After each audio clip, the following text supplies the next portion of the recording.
and Publications Board draft online regulation policy at this time, which is due to become a law by about March next year.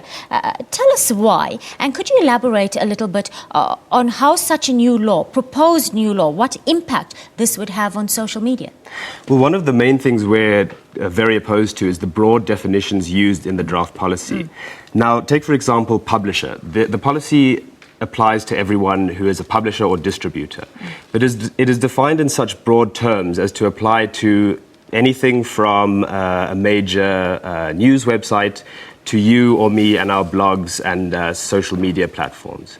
And what is particularly alarming about this is that it imposes a regime of prior restraint. So every publisher, and again that could be you or me, in theory at least, and the board hasn't given any sort of guarantees that it won't apply to you and me, but any publisher would have to go through these very strict guidelines of the board and would have to classify material according to the board's very, very strict guidelines before publishing. And as far as we're concerned, that amounts to censorship.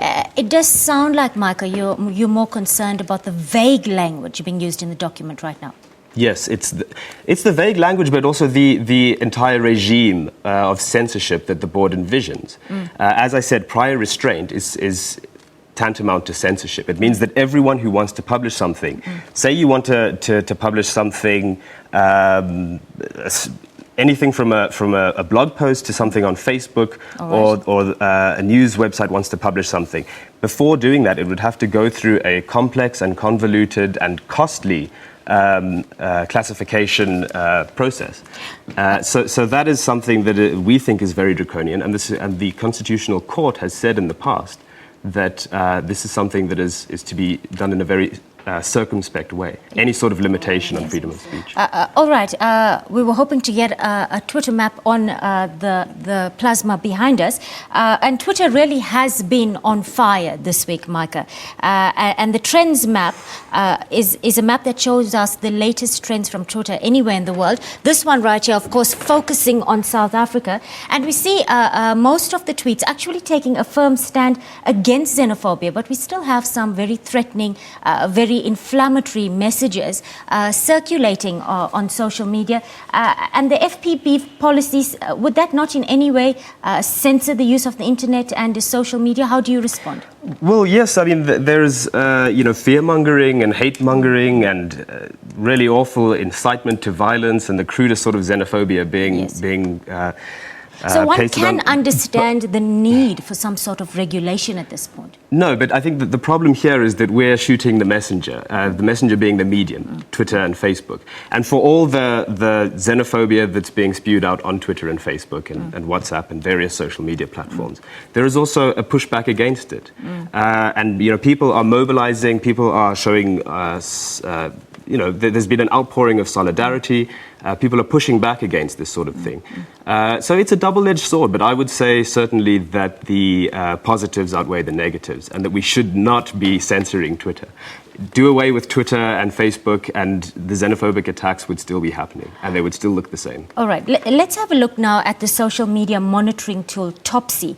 It should be up there now, there we have it. We were seeing about 54 to 60,000 tweets this week alone.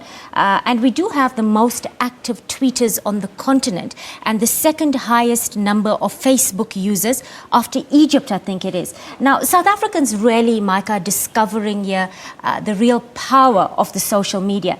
But is it something that's being used responsibly, do you think, at this point?